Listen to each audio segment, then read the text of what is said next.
Сегодня ночью приехал в Эдинбург, где-то в час поспал в машине до 6, собрался, вот сейчас 7 утра, буду выезжать.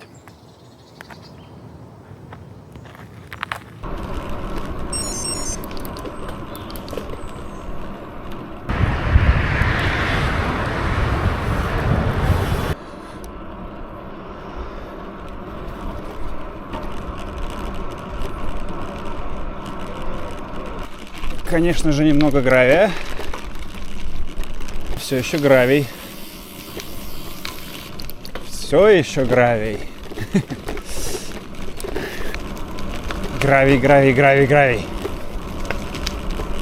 Закончился гравий. Прикольный отрезок.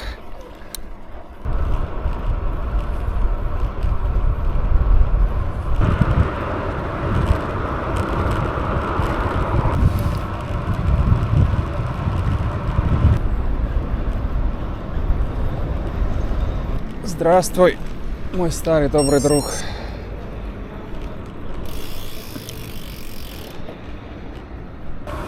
Проехал я чуть больше 100 километров сегодня пока. Сейчас час дня почти. Вот я только что из Макдональдса. Вот, выезжаю сейчас к озеру Ламонт. Справа вот оно. Вообще, конечно, старт немного скомканный получился. Видимо, из-за того, что не выспался нормально сегодня. Выехал я из Эдинбурга, ехал вдоль набережной. Было там очень красиво. И я, конечно, остановился пофоткать.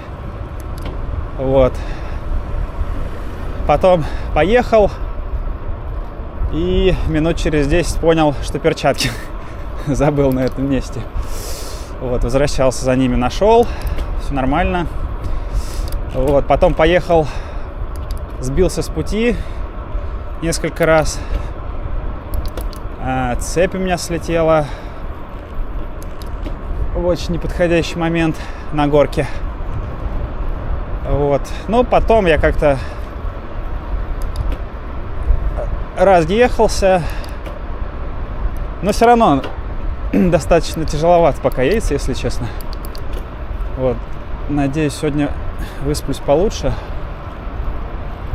И уже завтра нормально поеду.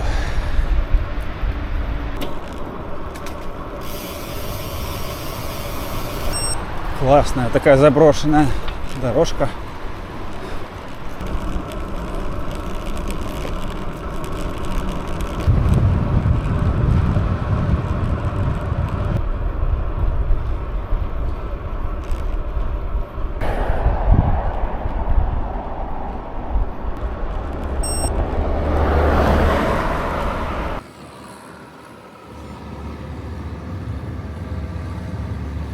Да, интересная штука произошла. Подъехал я к подъему на перевал, а там меня рабочие остановили и говорят: не поедешь на перевал. Там камнепад, и ты слишком медленный, чтобы от него, если что, уворачиваться. Поэтому садись-ка в этот фургон, сейчас мы тебя наверх отвезем. И отвезли меня наверх. Вот такие дела.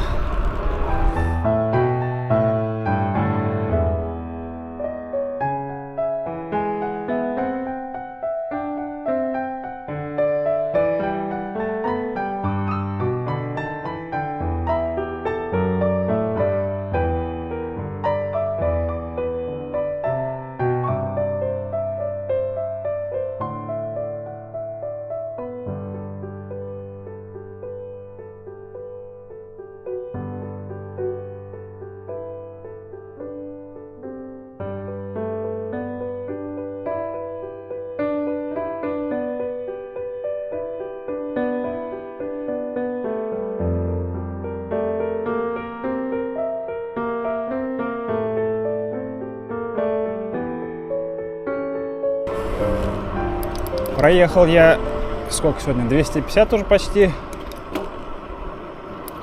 Пора найти место для ночевки. Утро второго дня. Ночь прошла без происшествий. Встал я где-то около 6 и час собирался. Долго достаточно.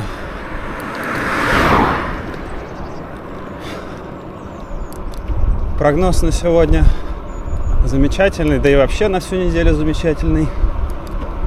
Так что едем.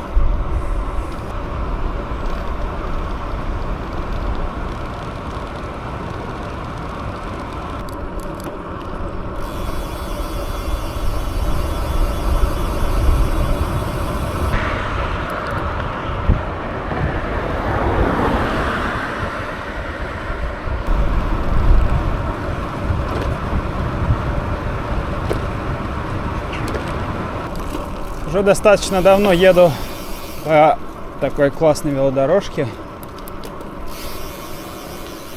Она, похоже, идет прям до Форт Вильяма.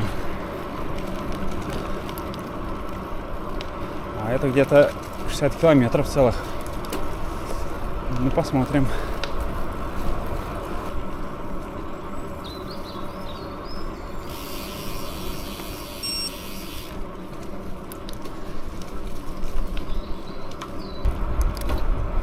Оказалось, что это не просто велодорожка, а целый веломаршрут. Называется Caledonian Way. Идет... забыл откуда. До Инвернесса. Вот через Форт Вильям как раз.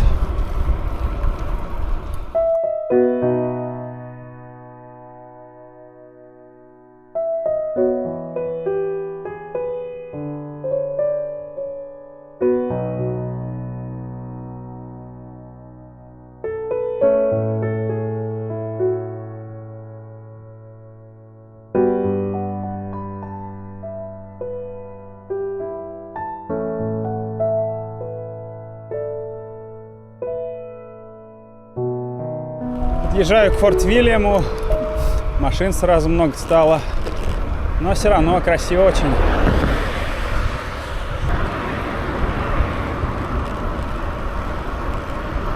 Поехал я дальше, после Форт Вильяма. Моя сейчас главная задача попасть на паром между двумя полуостровами, скажем так. У меня уже заранее куплен билет. Он отходит в 5:30. Время у меня с запасом. То, что мне до него осталось сколько? 50 километров. Вот. Ну, то есть там максимум за 3 часа я доеду. Сейчас час. Где-то в 4 я там должен быть.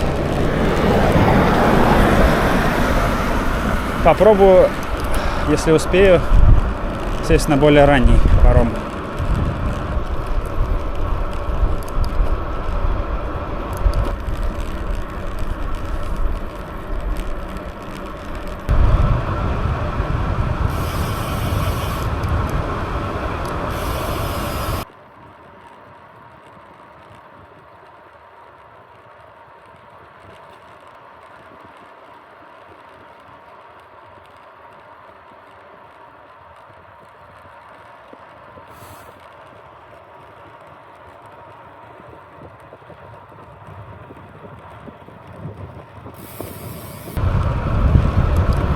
А вот это уже море, похоже. Да, точно море. До моря доехал.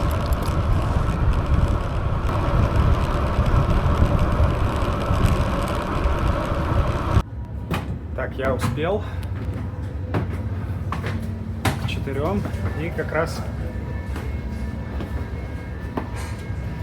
попал на паром.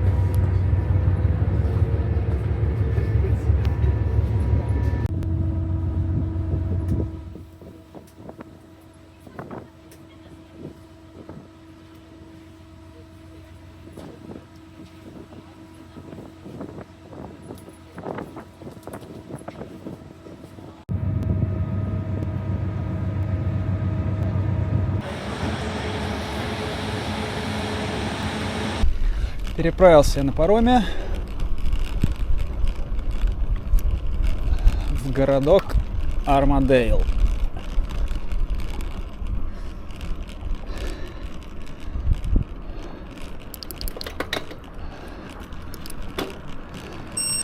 Сейчас заскочу здесь в магазин и поеду дальше.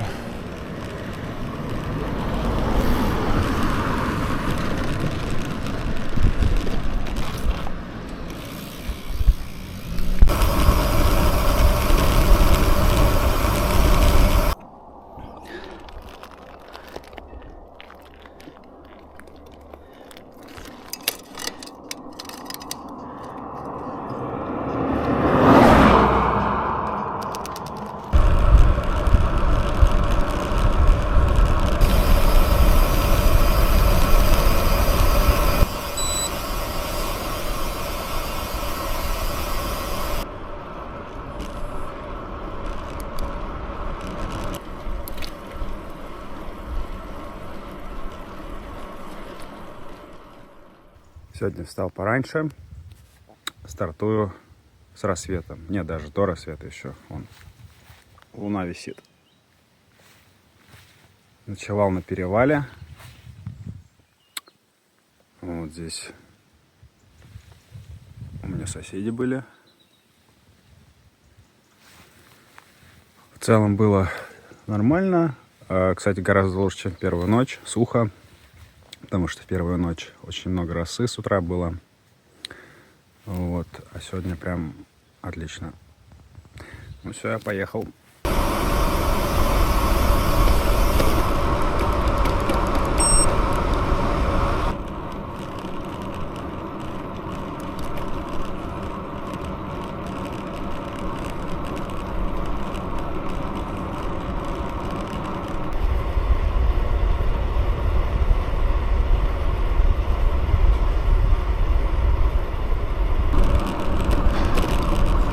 Виды, конечно, сегодня потрясающие.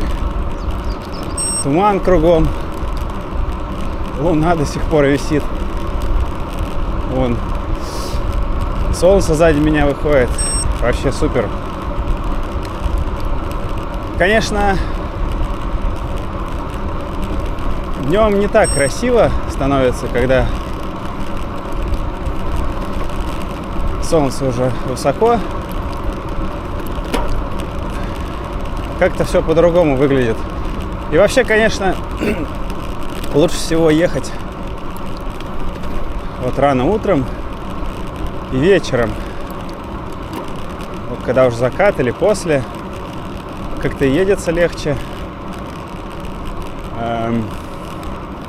Ну и красота кругом.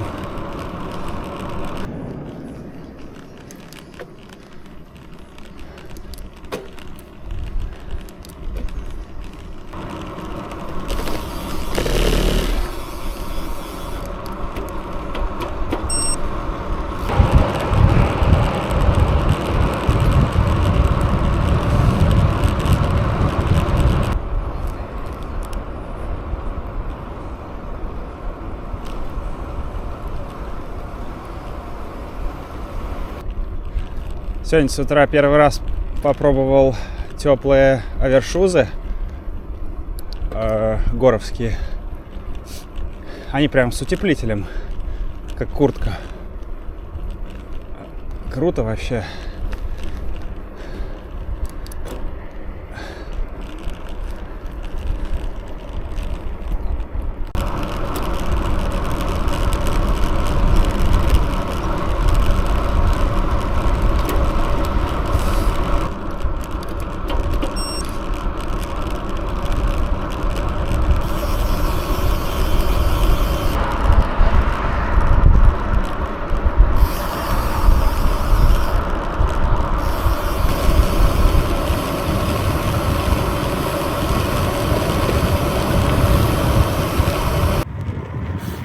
Сегодня первый такой более-менее дикий день.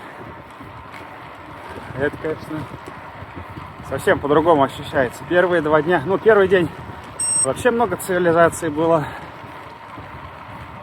Второй, да тоже, по сути. Были уже достаточно длинные отрезки, дикие, но все равно потом заезжал в крупные города. А сегодня прям круто. Вот, сейчас заезжаю на какой-то длинный, не очень крутой перевал. Такие дела. Вот за этим я сюда ехал.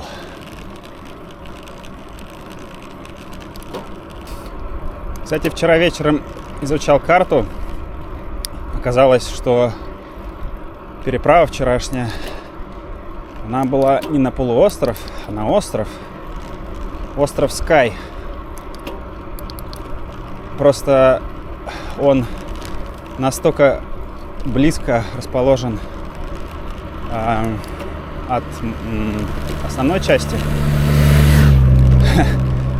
большого нашего острова, что я даже не понял, что это остров. То есть, получается, я переправился туда на пароме, проехал сквозь него и потом выехал через мост. Ну, там даже два моста. Медленно собираюсь в очередной перевал.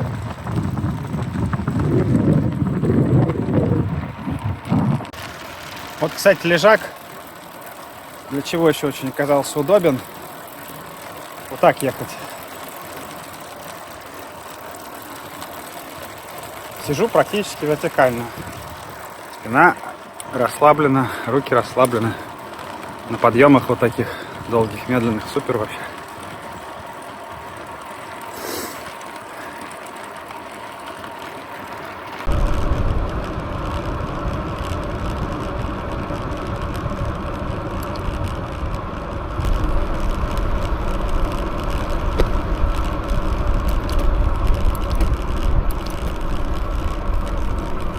Использую лежак по назначению.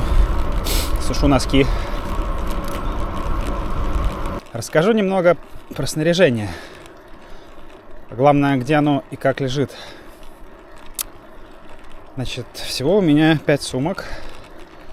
3 сзади, 2 спереди. Сзади получается достаточно большая сумка-багажник. Там на 18 или 20 литров, не помню точно. Вот. А к ней справа и слева крепятся еще такие 3-литровые сумки.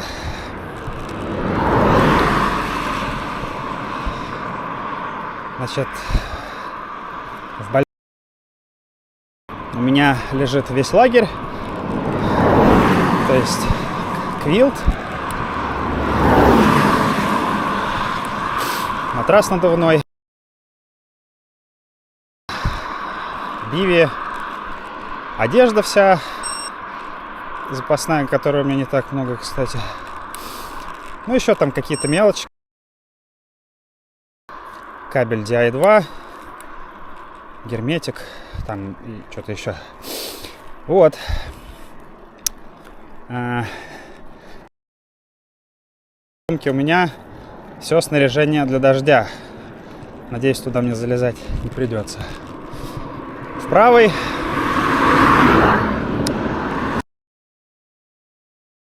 у меня палатка. Вот. Почему я положил палатку отдельно? Для того, чтобы иметь возможность все остальное. Вот, то есть, когда я приезжаю вечером и останавливаюсь, я кладу велосипед на бок. И, кстати, эта сумка у меня висит со стороны заднего переключателя, чтобы как раз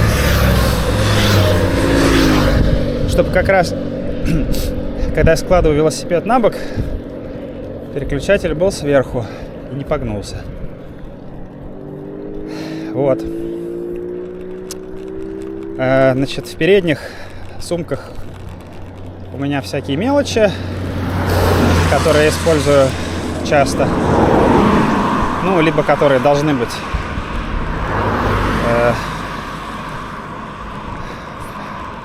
доступности инструменты, медикаменты, там пауэрбанки всякие и так далее.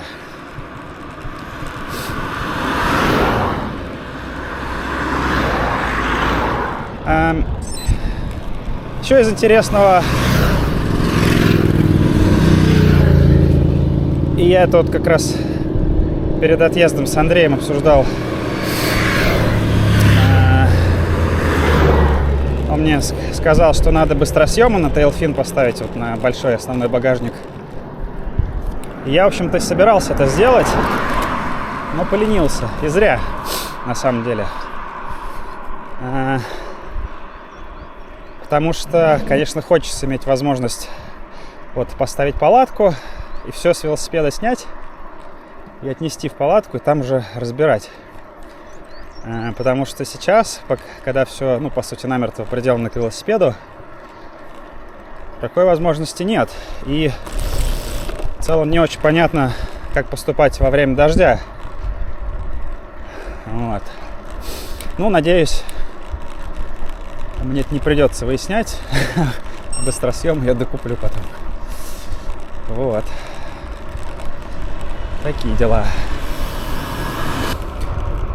Все, что я вижу здесь, очень мне напоминает Норвегию и Швецию. Скандинавию, в общем. В 2013, по-моему, году мы ходили там в поход длинный на 3 недели. Очень классно было. Да, забавная там история произошла. Я как раз для него GoPro купил первый раз. Вот, все там классно отснял по дороге вообще. А потом по приезду как-то так получилось, что я случайно все удалил. Причем я даже не успел посмотреть ничего. Вот. Осталось там буквально несколько фотографий, а все видео... Я фильм хотел смонтировать. Вот, все видеоролики я случайно удалил. Вот, надеюсь, в этот раз так не произойдет. Еще немного про снаряжение, а именно про жилетку мою оранжевую. На самом деле, я бы сказал, один из ключевых элементов. Вот, по многим причинам. Значит, в чем ее суть, да? Понятно, что она оранжевая, и ее видно хорошо, она свет отражает. Из специальной ткани сделана. Вот, но помимо этого, она рюкзак. Точнее, большой отсек сзади и 4 кармана спереди. Вот, при этом она сама по себе практически невесомая. Вот, и в свернутом виде место практически тоже не занимает. Почему она очень удобная? Удобная она потому, что позволяет быстро убирать и доставать вдруг появившиеся большие объемы вещей. Например, зашел я вчера вечером в магазин. Да, я не готовлю. Вот, в целях экономии веса я решил не брать кухню, не заморачиваться с этим. И в целом я понимаю, что правильно сделал. То есть я все покупаю по дороге. И, как правило, все холодное. Я еще, по-моему, ни разу не ел ничего горячего. Не считая 2 заездов в Макдональдс. Вот. Зашел я вчера в магазин вечером и взял пару салатов из макарон, ягоды какие-то, там пару бананов еще. В общем, объем большой. И я думаю, вот это все, оно даже не влезло бы в мою основную сумку, потому что она забита практически полностью. Вот, а так я быстро все кинул в жилетку назад. и поехал. Вот. Ну и также в плане одежды очень удобно. Рукава на Гавайи в нее складываю. Перекусы все под рукой лежат. В общем, очень рекомендую. Классная штука. Очень, кстати, впечатляет плотность 4G покрытия. Мне кажется, я пока вот ни разу в мертвой зоне не был. Кругом вышки стоят. Вон, например,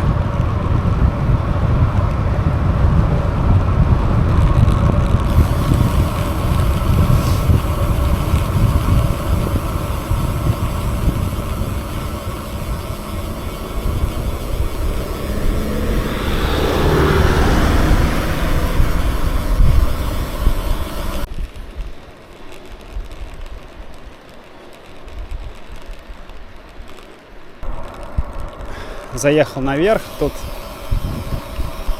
не совсем еще верх, на самом деле. Ну, такое плато с небольшим подъемом. Еще километра на 3, но небольшой совсем уж подъем. Так что, по сути, заехал.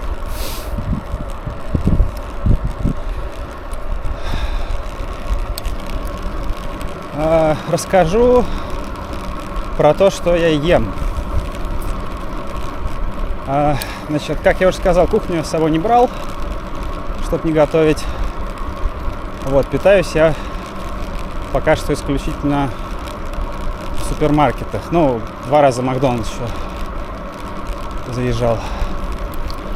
Вот. Значит, что я беру в супермаркетах? Очень классная находка — это порционные вафли бельгийские. Они продаются там в упаковке по 4, каждая из них еще отдельно упакована. Я их покупаю, рассовываю вот там в жилет по карманам, и супер.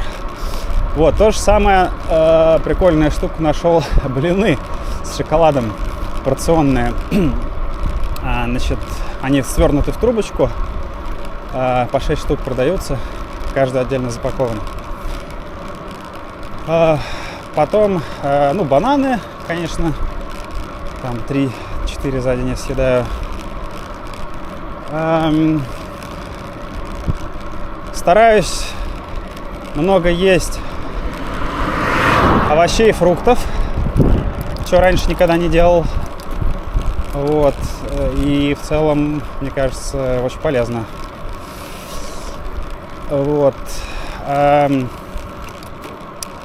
Значит, на ужин я обычно покупаю пару салатов с пастой, ну, с макаронами, там, с какими-нибудь помидорами и сыром, что-нибудь такое. Вот. Начосы очень хорошо идут. Прям я стабильно в день по пачке большой съедаю.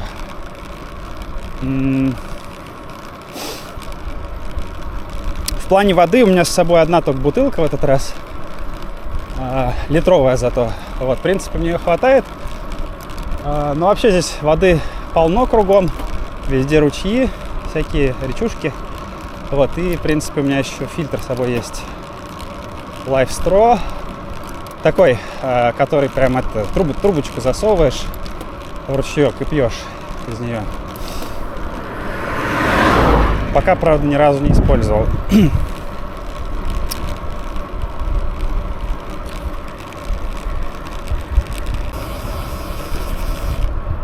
Вернулся в цивилизацию. Ненадолго. Интересно. По моим данным, здесь должен быть Tesco. А его нет. Ну, красиво хоть вокруг. Ладно, будем искать. Нашел я в итоге Tesco. Он просто с другой стороны квартала был. Закупился на вечер и на утро. Вот сегодня мне осталось проехать 55 километров, но правда с набором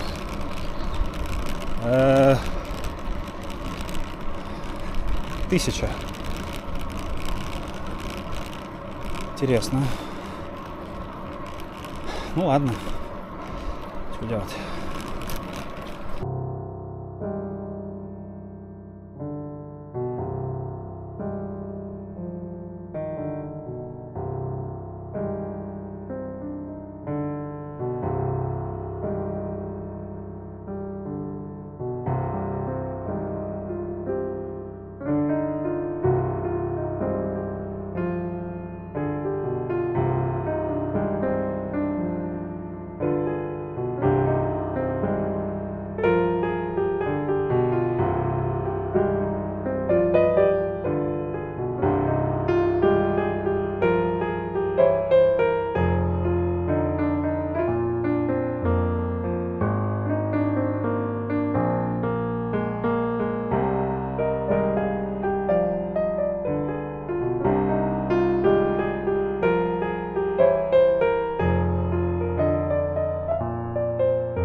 Последние метры,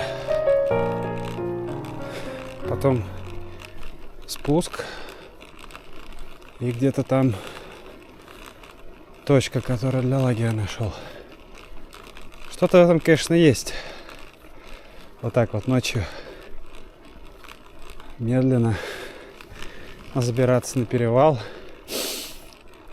Тишина полная, ветер только чуть-чуть воет, и все.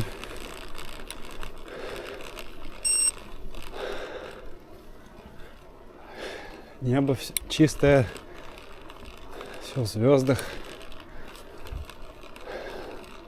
Луна где-то там то появляется, то прячется за вершинами.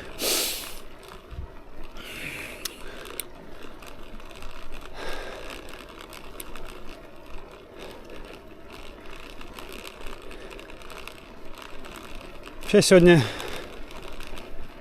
тяжелый достаточно день получился.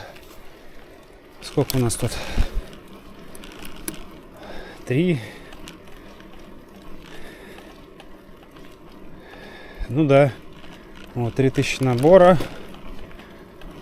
245 километров будет к финишу.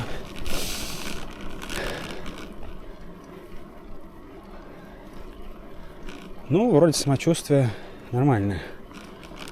При этом завтра посмотрим. Здравствуйте. Мне проехать. Спасибо. Спасибо, спасибо. Вы тоже, пожалуйста. Благодарю. Обошлось без мордобоя. 4-й день. Сегодня я проезжаю самую северную точку маршрута. Вот я за первые 3 дня уже чуть больше половины покрыл. Так что все, экватор пройден. Возвращаюсь назад в Эдинбург.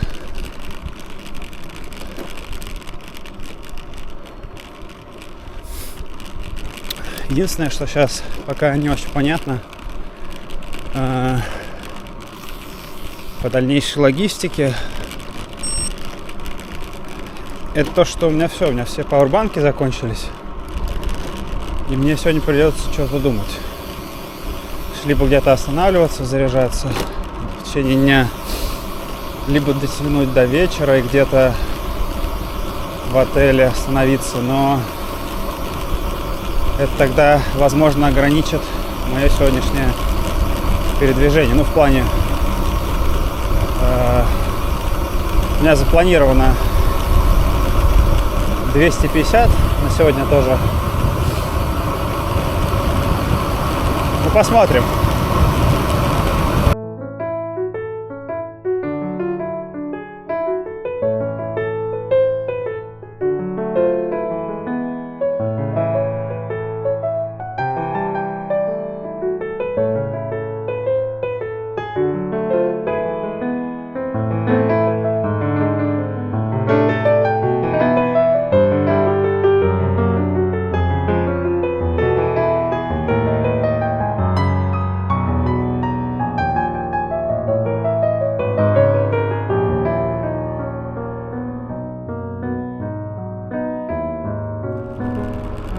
Вон там на горизонте море.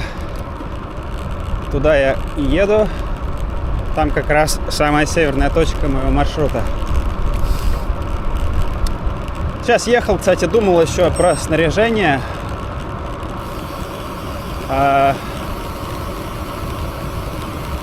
Жалею, конечно, что у меня Garmin не солнечный. Потому что сейчас бы это было очень кстати. Либо я мог солнечную панель взять, портативную. Тоже вообще очень в тему была бы.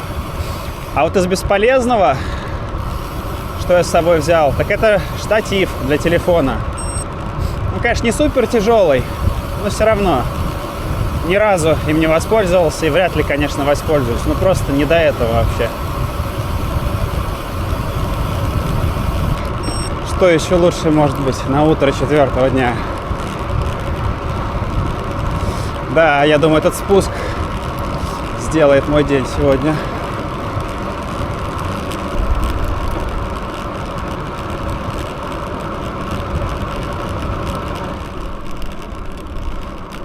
Та-да!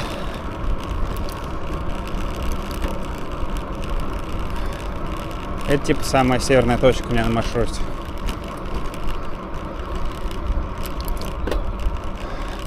Но это все еще не самая северная точка острова.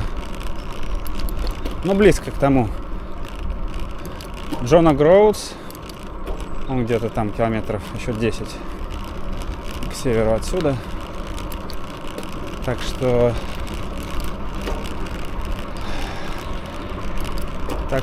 засчитывается, скажем так. Но технически нет. Вот море.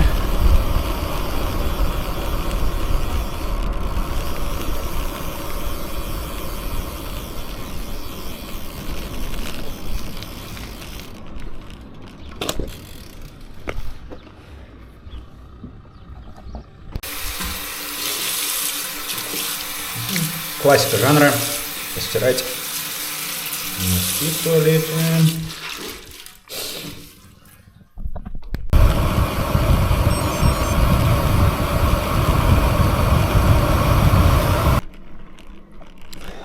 Все, выехал я из Дурнеса и принял нелегкое решение проехать сегодня поменьше.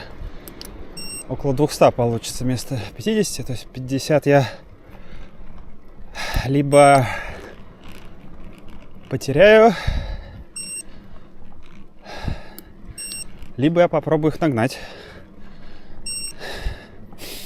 Вот, я забронировал. Ух ты, тут какая штука. Хостел. Заряжу все. Помоюсь. Ну и попробую выехать пораньше.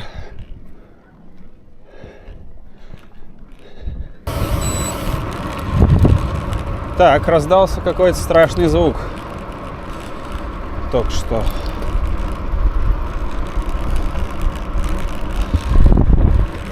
Так, ну, вроде герметик не хлещет. Сейчас остановлюсь на всякий случай. Очень здорово тут организована вот эта система обгонных карманов. Практически вот на всех таких дорогах она есть. Вот, их явно сделали уже потом. Все это такой апгрейд был.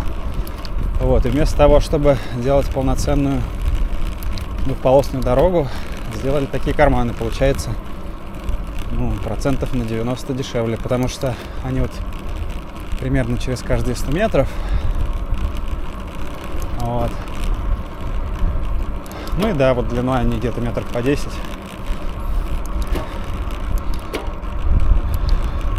Ну и получается, что видимость все время есть.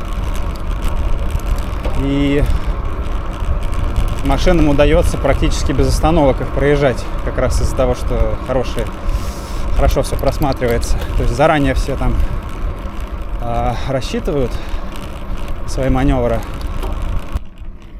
Кстати, сегодня с утра DI2 показал мне, что бы пора зарядиться.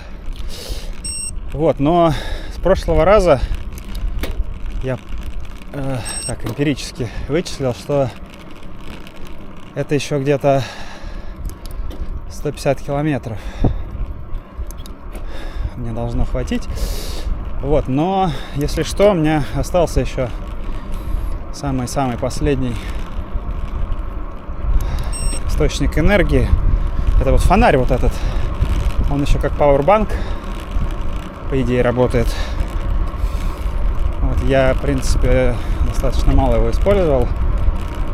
И, наверное, должно хватить на подзарядку какую-то минимальную.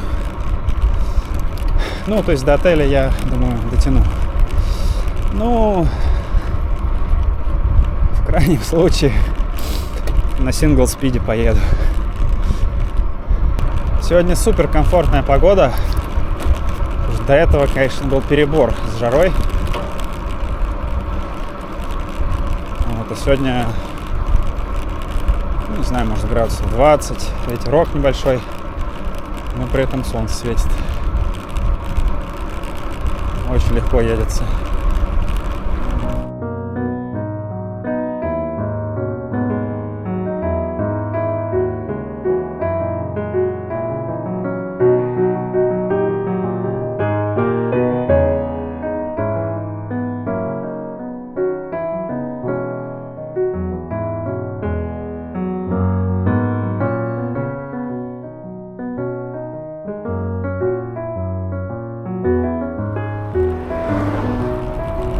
Здесь я прощаюсь с северным побережьем, потому что, согласно новому плану, я сейчас поеду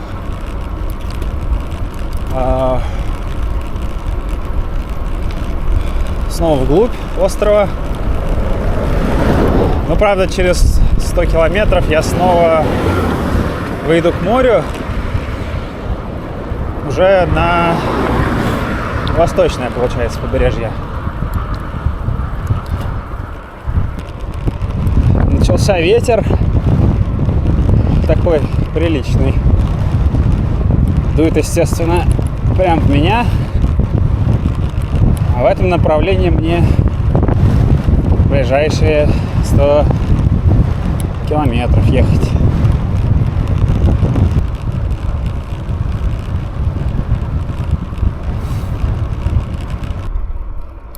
Вот стоило заехать на самый-самый север Великобритании, чтобы найти нормальный, свежеположенный асфальт.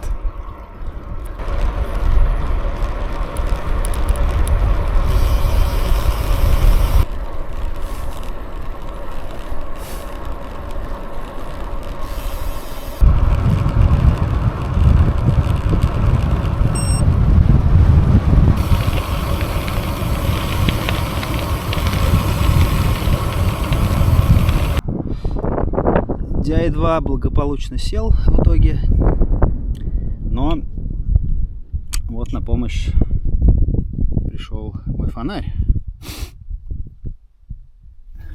Вот все работает, голубой огонек.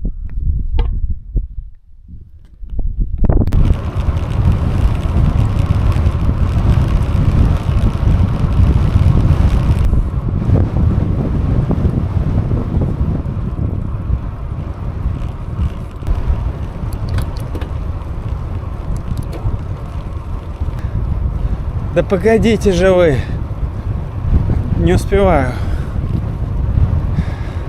Да, все попытки задрафтиться за овцами оказались тщетны. А нет, еще не все потеряно. Обратите внимание, как они хвостами крутят забавно, как пропеллером.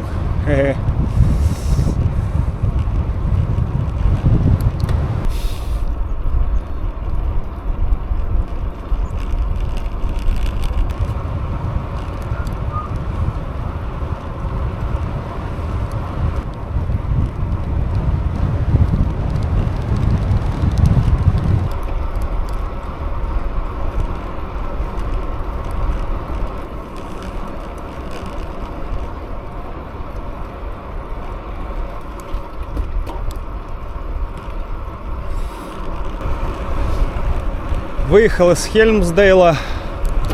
Сегодня я ночевал в хостеле. Все зарядил, помылся. Вот, сейчас еду на юг уже. По восточному побережью. Вот море прям слева. Сегодня у меня последний день уже, по сути, потому что мне завтра выбираться обратно надо. Вот, поэтому я решил, что доеду до Инвернесса и там, наверное, уже финиширую. Я, конечно, не проеду все 1400, что планировал. Вот, получится где-то 1100, наверное, в районе того. Вот, ну, все равно здорово. В общем, посмотрел все, что хотел. Самые дикие, скажем так, места я покрыл уже. Так что все равно очень доволен.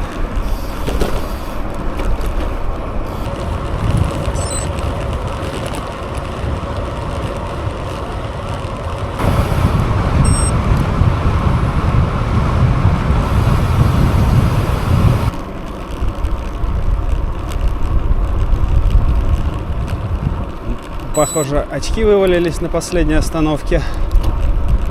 Не очень далеко отъехал, километр, может, где-то. Попробую вернуться, найти. Операция по спасению очков прошла успешно.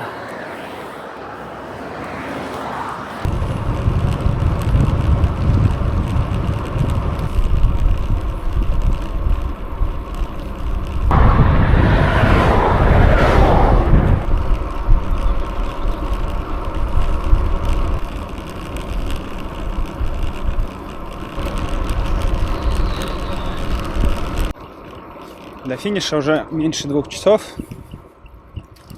Можно подводить итоги. Ну что, маршрут в целом замечательный. Я, наверное, даже ничего не менял. Может, конечно, там в первый день можно как-то было еще похитрить,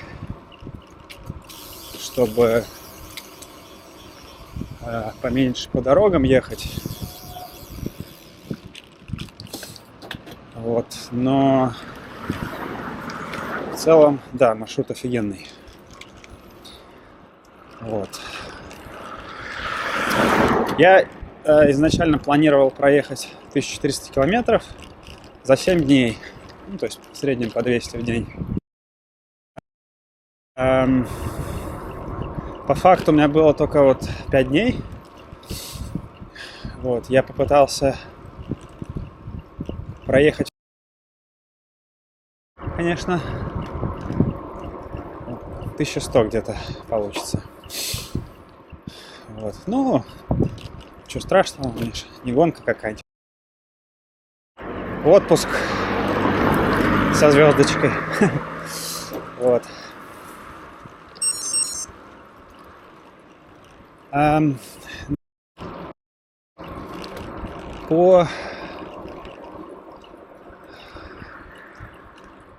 По выводам. Значит, первый момент — это все, что связано с лагерем. Тут, конечно, есть над чем поработать, потому что очень-очень много возни.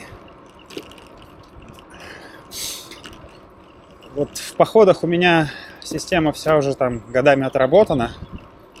И, в принципе, я ее же и пытался применить здесь. Но все равно так быстро не получается. То есть, по факту у меня вечером, ну, почти час уходил на расстановку, подготовку, там, укладывание и все такое. И с утра час уходил на сборы. Что, конечно, очень много. Да, 2 часа в день. Только вот на это, ну, несерьезно. Вот. Да, один из важных моментов, вот, который я сразу понял, это то, что нужны быстросъемы на Tailfin. Это вот на основной багажник. Вот, это позволит, в принципе, ускориться несколько. Потому что тогда я, по сути, вот приближусь как раз к своей системе, которая в чем заключается. То есть я пришел, там место лагеря, ну или приехал, да, кинул рюкзак, все, сверху на него поставил укрытие, оказался внутри, и дальше там уже все внутри делаю. Вот. То есть неважно, там дождь идет, за 2-3 минуты я поставил укрытие, и внутри там уже разбираюсь дальше. Вот, здесь пока так не получается с велосипедом. И одна из причин, да, это как раз то, что, по сути, все вещи приделаны к велосипеду. Вот. А чтобы его еще нормально распаковать, его надо поставить. Потому что в лежачем положении из телфина доставать, ну, совершенно неудобно. Вот. Поэтому быстросъемы частично решат эту проблему. Вот второй момент, ну вот все еще про лагерь, да, это, конечно, переодевание. Переодевание съедает кучу времени. Я не знаю пока, что с этим делать. Ну, можно, конечно, не переодеваться, да, вот как есть в бибах. Укладываться спать, но мне кажется, так меня надолго точно не хватит. Потому что без нормальной гигиены ну, я слабо себе представляю, как такие расстояния можно ездить несколько дней подряд. Вот. Но что делать, непонятно. Буду думать. Вот, это что касается лагеря. Так, в принципе, все отлично с экипировкой. Я всем очень доволен. Второй момент – это электричество. Ну, конечно, надо все-таки динамо будет поставить колесо переднее и забыть про весь этот геморрой с пауэрбанками. Вот.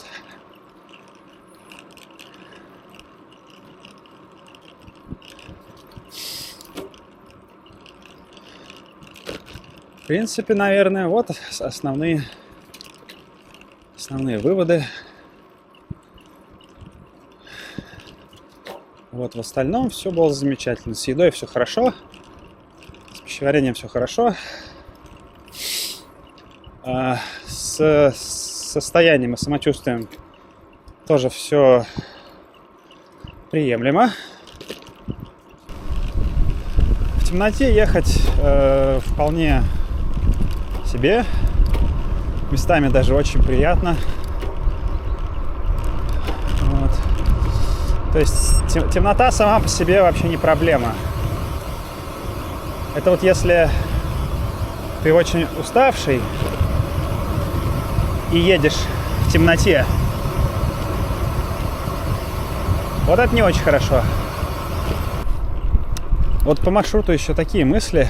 Я когда изначально его планировал, я посмотрел, что получается там средний градиент 1 градус, ну 1% в смысле.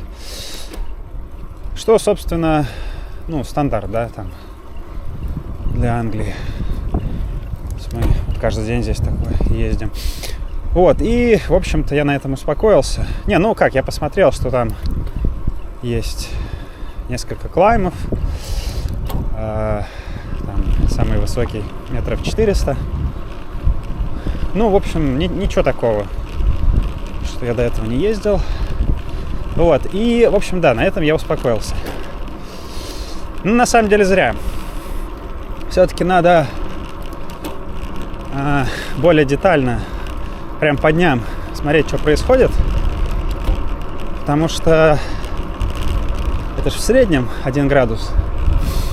А на самом деле он вполне может разложиться, допустим, там в 2 процента в один день и там, допустим, 0,5% в другой. Вот. И когда 2%, то это, конечно, совсем другая уже история. В этот день проехать 250 становится проблематично. Вот. Ну, то есть надо все-таки дневные отрезки планировать вот более тщательно, а не просто там поровну резать, пытаться проехать. Ну, вообще вот дикий формат тем и хорош, что можно ничего с другой стороны не планировать особо.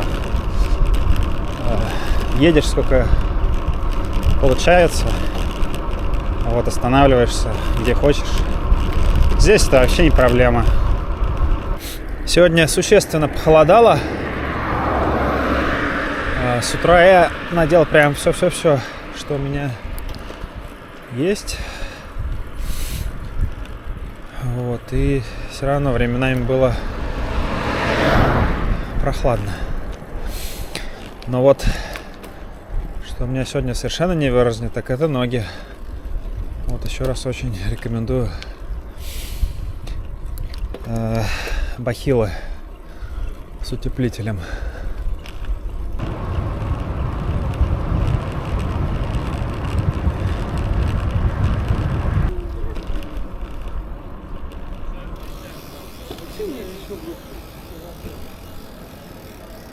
Все, тур по Шотландии окончен.